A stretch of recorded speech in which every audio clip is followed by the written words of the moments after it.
한동훈 의원이 계엄 당시 역할이 박성재 판결문에 써져 있는 듯합니다. 봉지욱 기자 이야기 들어보세요. 여러분들의 생각을 댓글로 참고인입니다. 남겨주세요. 참고인으로 나와서 조사를 받아라 라고 이제 통보를 했는데, 계엄 다음 날 국민의힘 그리고 한덕수 등 정부와 대통령실의 정진석 등이 모여가지고 당정대 회의라는 거를 했는데, 여기에 대한 참석 경위를 조사하겠다라고 이제 한 거죠. 참석 경위를 조사하겠다는 건데, 일단은 참고인입니다. 일단은 참고인으로 출석 요구를 했어요. 근데 참석 경위를 조사한다고는 하지만 그건 아니겠죠. 사실은 박성재 판결문에 참석해서 이 사람들이 무슨 얘기를 했고 어떤 행위를 하기로 했는지, 모의를 했는지 자세하게 나와 있습니다. 그거를 좀 제가 전해 드리려고 하는데요. 특검은 일단 회의 내용을 확인한 다음에 사법 처리 여부를 검토하겠다 이렇게 얘기를 했어요. 한동훈이 굉장히 당황한 것 같습니다. 참고인 조사 통보가 지금 안 왔다고 주장을 하는데, 뭐 연락을 못 받았으면 언론 기사를 보고 알았으니까 12일에는 무조건 나가야겠죠. 박성재 전 법무부 장관 1심 판결입니다. 이게 지난 6월에 나왔던 것인데, 박성재가 그때 울었잖아요. 판결 받고. 이거 누가 판결했습니까? 이진관 판사가 아주 중형을 내렸었는데, 지금 이 판결문의 내용은 뭐 이렇게 실명으로 안 돼 있고, 뭐 AR, AT, AU 이렇게 비실명화 돼 있어요. 그래서 제가 이거를 좀 정리를 별도로 좀 해봤습니다. 박성재 판결문에 적힌 한동훈의 내란 혐의, 회의 이후의 행적, 12월 4일에 윤석열을 만나서 회의 내용을 전달했다. 원래는 이제 당정대 회의를 오후 2시쯤에 한 다음에 이어서 17시에 이때 윤을 만납니다. 이때 윤을 만났다는 거. 그리고 이제 그 다음 날 한동훈이 정무비서관, 대통령실 정무비서관에게 대통령의 인식은 민심과 동떨어져라는 말을 뭐 했다고 해요. 근데 이거는 사실 중요한 게 아닙니다. 그리고 판결문 속 역설은 박성재 판결문에 한동훈은 체포 대상 명단에 있었다. 근데 이제 중요한 것은 한동훈이 이 내란이, 이 비상계엄이 불법인 거를 언제 알았느냐, 스스로 언제 인식을 했느냐가 중요한데, 다름 아닌 한동훈 본인의 자서전에 그 내용이 나와요. 근데 그거 조금 이따 설명드리기도 하고요. 이제 일단 판결문을 보면 한동훈 본인이 체포 대상이었지만 역설적이게도 그 다음 날부터 계엄 사후 대응 논의에 적극 참여했다라는 거죠.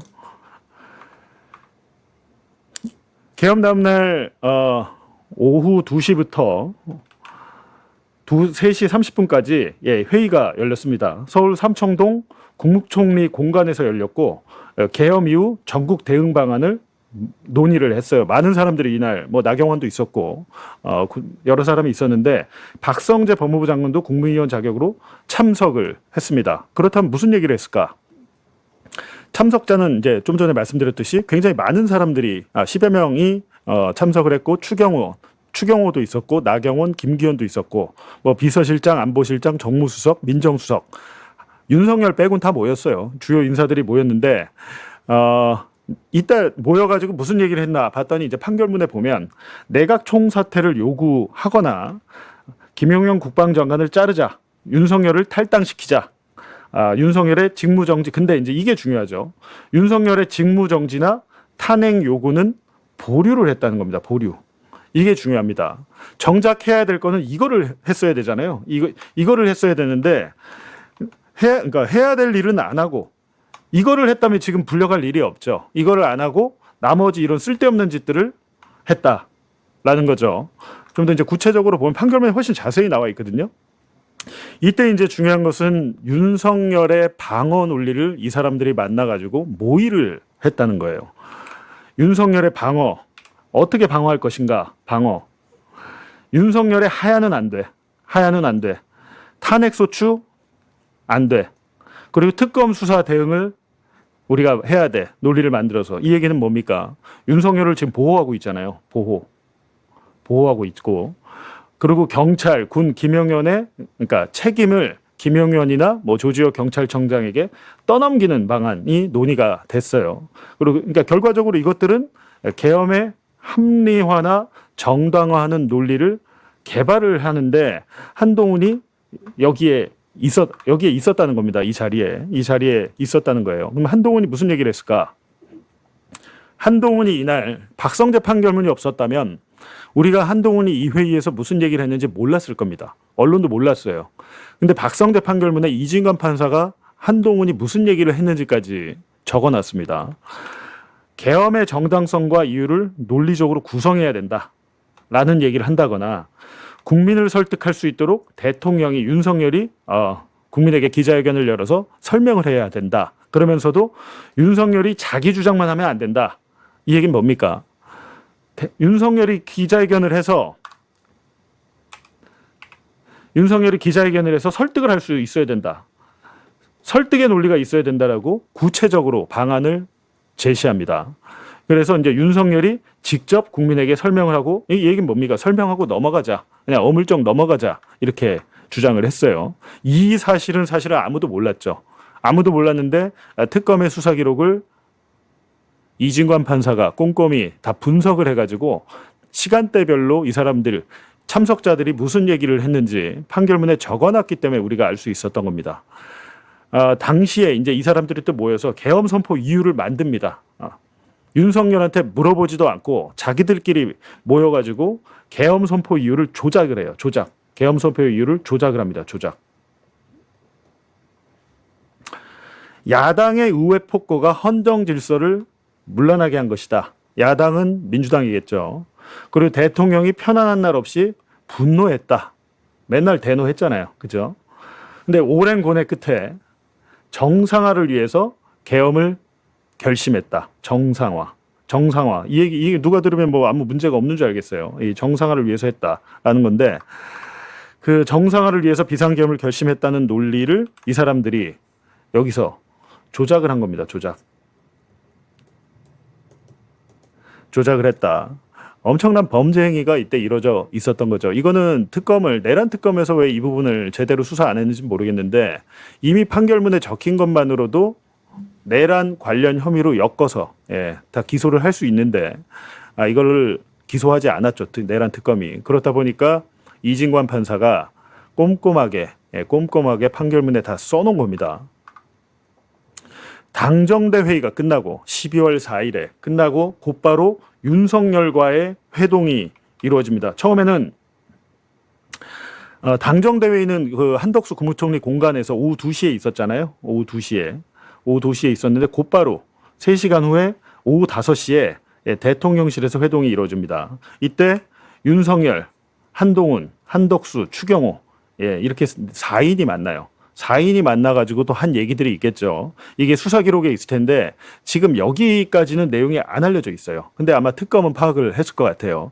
여기서 또 어떤 얘기가 오갔을 것이고 그 다음에 오후 7시 2시간 뒤에 삼청동 안가회동을 합니다. 이때는 이상민, 박성재, 김주현, 이왕규, 한정화 이런 사람들이 모여서 삼청동 안가회동.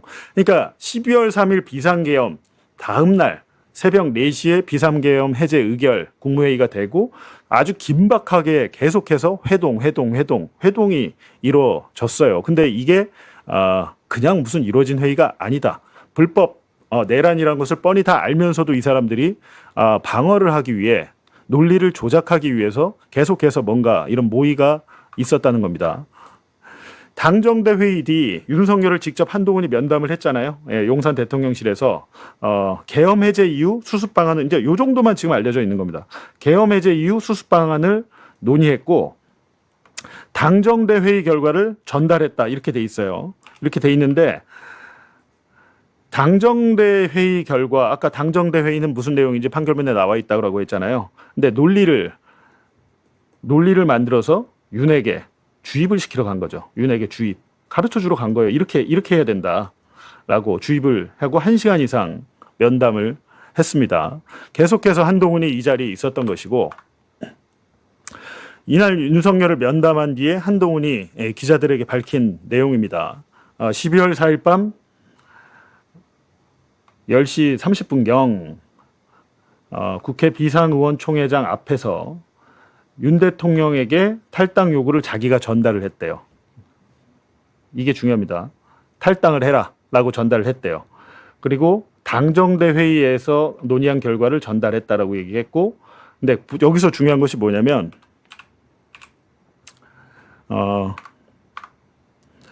대통령 윤석열을 만나서는 탈당이란 얘기를 하지 않았답니다. 탈당하라고. 막상 만나서는 뭐 쫄았는지 어쨌는지 말을 안 했다고 해요. 그리고 기자들의 탄핵 질문에서는 답변을 유보했어요. 근데 결과적으로 이제 우리가 여기서 이제 좀 눈여겨봐야 될 거는 뭐냐면 탈당 요구는 윤석열의 면전이 아니라 앞선 당정대 회의에서 한동훈이 했다. 그러니까 윤석열이 없을 때는 윤석열 국민의힘 탈당시켜야 된다라고 얘기를 했다가 막상 윤석열을 만나서는 탈당 얘기를 안 한 겁니다. 탈당 얘기를 안 한 거예요. 근데 여기서 그냥 끝난 게 아닙니다. 한동훈의 내란 방조 의혹. 지금 일단은 참고인입니다. 현재는 참고인이지만 내란 방조 의혹이 있다. 내란 방조 의혹. 의혹이 있는데 아마 이 의혹이란 글자는 제가 볼 때 수사를 하게 되면 떨어질 가능성이 높겠죠. 내란 방조 의혹이 있는데 일단 아까 말씀드렸듯이 12월 4일에 정치적인 수습 방안을 논의하는 데 참여를 했다. 이게 그 얘기하는 당정대 회의고 12월 7일에는 이게 중요합니다. 12월 7일에 뭐가 있었죠? 탄핵안을 국회에서 발의해서 가결을 시키려고 했잖아요. 근데 당시에 국민의힘이 탄핵안을 당론으로 반대를 했습니다. 반대를 해가지고 당론으로 반대해서 이때 부결이 되죠. 이게 굉장히 중요합니다. 이게 아마 한동훈한테 가장 큰 아킬레스건이 되지 않을까라고 생각을 하고 마찬가지로 그 다음 날 한동훈이 한덕수와 함께 질서 있는 퇴진이란 말을 합니다. 이런 용어는 사실은 없는 얘기거든요. 법에는 이런 게 없으면 질서 있는 퇴진이 뭘까요? 질서 있는 퇴진이란 말을 우리가 다 들었잖아요. 근데 이때는 그냥 너무 전국이 어수선하니까 이게 무슨 뜻이야? 라고 했는데 이거는 뭐냐고 하면 탄핵 안 할 거야. 파면도 안 돼. 라는 겁니다. 명백한 불법 계엄, 내란임을 알면서도 탄핵과 파면을 반대하면서 당론으로는 탄핵안 가결에 참여하지 말 것을 지시까지 했어요. 이 부분이 이제 나중에 한동훈의 발목을 잡을 것 같습니다. 근데 결국에는 내란을 불법 기상계엄이니까 내란이잖아요. 내란을 종식시키는데 마치 한동훈은 자기가 얘기할 때는 자기가 내란을 종식시켰다라고 주장을 하는데 그게 아니고 실질적으로 내란이 비상계엄 해제가 의결된 다음에 탄핵안이 부결된 12월 7일, 8일 그리고 2차 12월 14일에 탄핵안이 가결되거든요. 그러니까 12월 3일부터 12월 3일부터 2차 그러니까 탄핵안이 가결된 12월 14일까지는 탄핵이 내란이 지속됐다라고 보는 게 특검의 시각이고 이것 때문에 지금 추경호도 근데 추경호 같은 경우에는 이날 밤이잖아요. 추경호 같은 경우는 이날 밤에 탄핵안 이날 밤에 비상계엄 해제 의결을 못하게 하려고 의원들을 막 여기저기 막 일로 오라고 그랬다가 절로 오라고 그랬다가 막 이렇게 해서 방해한 혐의로 이제 중요임무 정사로 지금 재판을 받고 있는데 한동훈은 12월 3일은 아니고 12월 4일부터 적어도 12월 13일까지는 13일까지는 한동훈이 내란에 부역했다는 겁니다. 내란에 부역. 한동훈이 내란에 부역했다. 지금 이게 특검이 보고 있는 혐의일 거예요. 이거는 너무도 그냥 여태까지 나온 언론 기사만 봐도 합리적으로 추론이 가능한 겁니다. 결국에는 이제 한동훈이 했던 행위들이 종합해서 보면 본인은 뭐 자기가 윤석열을 막았다고 자랑을 하고 있지만 전혀 사실이 아니다. 저는 계속해서 그 얘기를 했었어요. 12월 7일에 이날 1차 탄핵안을 통과를 시키려고 하는데 12월 7일에 윤석열 한동훈 면담하고 탄핵 표결이 되는데 여기서 한동훈이 했던 행위가 아주 결정적으로 되는 거죠. 윤석열이 대국민 담화 전에 한동훈과 면담을 했고 국민의힘은 탄핵 반대 당론을 유지했습니다. 이때 당대표가 누굽니까? 이 사람이잖아요. 당대표가. 예, 이 사람이고 의원 대부분이 실제로 본회의장을 퇴장했죠. 일부 빼고 뭐 안철수, 그 울산시장 김상욱 뭐 이런 사람 몇 명 빼고는 전부 다 퇴장을 해서 이날 부결이 됐잖아요. 제적 200명이 미달돼서 투표가 불성립됐습니다. 실제로. 헌법 정지 기회, 그러니까 탄핵안이 가결이 되면 일단 헌법적 윤석열의 그 직무가 정지가 되는데 그 기회를 집단 불참으로 무산시켰다. 이것도 범죄 혐의가 될 수 있습니다. 아직 내란이 끝나지 않고 내란이 지속되고 있는 시점이었기 때문에 당론을 정해가지고 탄핵안 가결을 무산시켰다라고 하면 근데 한동훈의 인식이 중요하겠죠. 지금 이 비상계엄이 해제가 됐지만 윤석열이 최초의 비상계엄을 한 것 자체가 불법 내란이야라는 것을 한동훈이 인식을 하고 있었느냐가 가장 중요해요. 인식. 그게 아마 이제 수사에 쟁점이 될 텐데 그건 조금 이따 이제 말씀을 드리고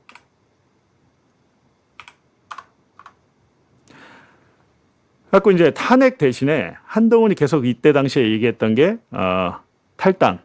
뭐 윤석열을 계속해서 수습을 하려고 했던 거예요. 최대한 파면이나 탄핵을 피하면서 탈당, 뭐 해임, 총사퇴, 내각 총사퇴 이런 얘기를 했었는데 국방장관 김영현을 뭐 해임하고 내각 뭐 장관들이 다 물러나자. 근데 하지만 대통령의 권한은 그대로 뭐 유지한다거나 헌법상 직무정지 조치를 실행하지 않았죠. 그리고 수사와 탄핵을 지연시켰다는 의혹이 있습니다. 이게 지금 한동훈이 받고 있는 혐의인데 내란의 책임을 한덕수와 짜고 정치적인 타협으로 끝내려고 했다는 거죠. 이거는 정말 제가 볼 땐 이거는 내란 중요임무 종사에 해당할 수도 있다. 수사를 잘해야 됩니다. 증거와 법리를 잘 꿰맞춰서 설득력 있는 증거와 진술 이런 것들을 종합을 해서 한동훈을 기소를 해야 되는데 솔직히 좀 걱정이죠. 지금 종합특검이 얼마 안 남았죠. 종합특검이 이달 말에 끝나잖아요. 너무 지금 늦게 부르고 있습니다. 예, 이달 말에 이제 끝나는데 사실은 이번에 한동훈을 소환을 해서 신병 확보가 된다면 신병 확보라는 게 뭡니까? 영장 청구를 해야 되는데 이게 좀 제가 볼 때는 조금 안타까운 게 뭐냐면 그 전에 압수수색 영장이라도 좀 하고 했어야 되는데 한동훈의 휴대전화나 뭐 PC 이런 것들 다 확보하고 했어야 되는데 지금 참고인으로 불러다가 구속영장까지 갈 수 있을까라는 의문이 듭니다. 예, 의문이 드는데 중요한 것은 우리 국민들이 관심을 갖고 매 눈으로 부릅떠서 지켜보면서 하게끔 만들어야겠죠. 지금 한동훈 이거에 대해서 사실은 그냥 이거는 저 같은 일개 기자, 박상용이가 저보러 봉지욱이 일개 기자라고 했다고 하더라고요. 봉지욱이 같은 뭐 일개 기자가 얘기하면 뭐가 움직이네 마네 하는데 하여튼 저 같은 일개 기자가 봐도 이렇게 혐의들, 증거들이 있는데 어찌됐든 저는 이 생각을 어떻게 했냐면 이진관 판사가 쓴 박성재의 판결문을 보고 한동훈은 이건 걸리겠다라는 생각을 했거든요. 근데 이어서 말씀드릴게요. 판결문에는 12월 4일까지만 나와 있어요. 4일까지. 근데 그 이후에 지금 우리가 말하고 있는 것은 12월 7일 탄핵안 1차 탄핵안이 부결됐을 때 한동훈이 했던 행위, 당론으로 정해서 탄핵안 가결을 방해하거나 이런 것들, 이것도 범죄 혐의가 될 수 있다는 것이고요. 탄핵안이 무산된 것 자체가 적극적 방조, 내란의 방조죠. 내란의 방조가 될 수 있다는 것이고 대통령 권한 박탈을 저지했고 탄핵 표결 불참을 당론으로 관철했고 윤석열에게 수습과 대응의 시간을 제공했다. 그리고 집단적인 보호 행위, 아까 얘기했지만 정치적인 타협으로 윤석열을 살려주려고 했다. 그리고 내란이 끝나지 않고 내란이 지속 중이었다라는 게 중요합니다. 내란이 윤석열이 셀프로 비상계엄 해제 의결을 했다고 내란이 끝난 게 아니에요. 실질적으로 윤석열이 직무정지된 건 12월 14일 2차 탄핵안이 국회에서 가결됐을 때부터 직무가 정지됐기 때문에 12월 3일부터 14일까지는 내란이 지속되고 있었고 한동훈이 그 사이에 했던 행위들은 내란의 중요 임무 종사 혹은 아무리 안 봐도 내란의 방조 정도로 볼 수가 있다는 겁니다. 이게 이제 하이라이트죠. 이게 하이라이트인데 12월 8일에 여러분 이제 기억을 하실 거예요. 한한 브라더스. 이 한한 브라더스가 공동 담화를 하죠. 그리고 우리 헌법에도 없는 질서 있는 퇴진을 시키겠다, 자기들이. 근데 지들이 뭔데 질서 있는 퇴진을. 아무래도 이때는 현직 대통령 아닙니까? 자기들이 뭔데 질서 있는 퇴진을 시키겠다, 물러나게 하겠다. 근데 앞서 당정대의 회의할 때 하야 안 돼. 탄핵 안 돼, 파면 안 돼. 다 안 된다고 해놓고 요때는 이제 질서 있는 퇴진을 시키겠다라고 하면서 사실은 탄핵을 반대한 거잖아요. 그 전날에 이미 탄핵하는 가결이 무산이 됐고, 그리고 윤석열의 조기 퇴진을 자기들이 뭐 추진하겠다. 퇴진 전에 국정 관여를 못하게 하겠다. 그리고 총리가 한덕수가 한동훈과 협의해서 국정을 운영하겠다. 이런 발표를 했습니다. 제가 볼 때 이건 정신이 나간 발표죠. 한동훈이 나름대로 검사 출신의 법무부 장관까지 했는데 자기가 이렇게 하는 말이 나중에 자기의 뒷다리를 잡을 거라고는 생각을 못했을 것 같습니다. 구체적인 법적 절차가 없어요. 이게 중요하죠. 아무런 법적 근거가 없는데 자기들끼리 회의하고 자기들끼리 나와서 이 한한 브라더스가 야 이제부터 윤석열 우리가 물러나게 할 건데 그 전까지는 우리가 공동 통치할게 라고 발표를 한 거죠. 대통령을 자르지도 못하고 자기들이 대통령의 권한을 총리와 당대표가 나눠서 행사를 하겠다라는 발표를 한 거예요. 이게 자체가 위헌이죠. 이게 위헌적인 행동이고 이것 자체가 내란에 부역한 것이다 라는 건데 이거를 이제 한한 공동 통치라고 부르겠습니다. 오늘부터. 한한 브라더스의 이 공동 통치는 명백한 위헌입니다. 명백한 위헌이에요. 뭐 한덕수야 지금 징역 15년 하고 이제 곧 확정이 될 테니까. 근데 한동훈은 뭐 심지어는 지금 국회의원 배지 달고 매일매일 막 부산 돌려차기 피해자 불러다가 생쇼를 하고 뭐 난리를 치고 있잖아요. 근데 지금 종합특검 제대로 수사해야 됩니다. 제가 이렇게까지 저 같은 일개 기자 아무것도 모르는 일개 기자가 봐도 이렇게 범죄 혐의가 많은데 그 수사 기록을 차라리 저한테 다 주시면 수사 기록, 피의자 신문 조서, 증거 목록을 저한테 다 주시면 제가 한번 구성도 해볼 수 있을 것 같아요. 저 같은 일개 기자도. 너무나도 쉬운 겁니다. 이 법리 구성은. 기소를 할 수 있는 근거를 마련할 수 있는 건 너무나도 쉬운데 일단 보세요. 대통령 권한의 사적 위임은 불가능해요. 대통령 윤석열 내가 야 이제부터 니네 둘이 통치해 한한 브라더스 이렇게 얘기해도 그거는 헌법적으로 불가능한 겁니다. 그리고 여당 대표는 국정 대행자가 아니에요. 그리고 대통령의 직무를 정지시킨다는 것은 탄핵 같은 헌법적 절차를 거쳤을 때 직무 정지가 되는 거지 지들끼리 얘기해가지고 회의에서 이제부터 우리가 통치할게요. 좀 빠져 있으세요. 라고 말로 할 수 있는 게 아니라는 겁니다. 그리고 총리 여당의 공동 운영은 법적 근거가 없어요. 그러니까 이것 자체가 전부 다 위헌이라는 얘기입니다. 예. 이런 명백한 위헌적인 행위를 했는데도 여태까지 내란 특검은 한동훈을 조사조차 하지도 않고 뭐 출국 금지를 했다가 풀어줬다가 뭐 종합특검도 쓸데없는 짓을 해서 괜히 빈축만 산 겁니다. 특검을 제대로 임명을 해야죠. 호랑이를 잡으려면 호랑이를 잡을 수 있는 능력의 특검 그리고 검사들 수사관들을 임명을 해야 되는데 호랑이를 잡아야 되는데 토끼를 보내면 됩니까 그게? 근데 이런 부분은 굉장히 좀 아쉽다. 어찌됐든 그런 걸 떠나서라도 이 한동훈에 대한 이 범죄 혐의는 너무도 명백하기 때문에 헌법에 없는 권력 분배를 한 거잖아요. 헌법에 없는 자기들끼리. 이것 자체가 내란이 끝나지 않고 지속되고 있는 시간에 한동훈이 한덕수와 함께 했던 행위다. 여기가 하이라이트입니다. 이거는 증거가 나와 있잖아요. 이 사람들이 다 발표를 했고 우리가 뉴스로 봤고 영상으로도 지금 유튜브 가면 여러분께서 쉽게 찾아보실 수 있습니다.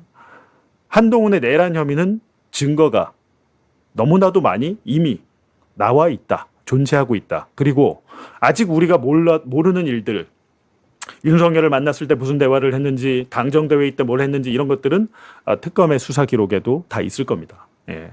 이런 것들을 잘 조합하면 저는 충분히 이번에 한동훈을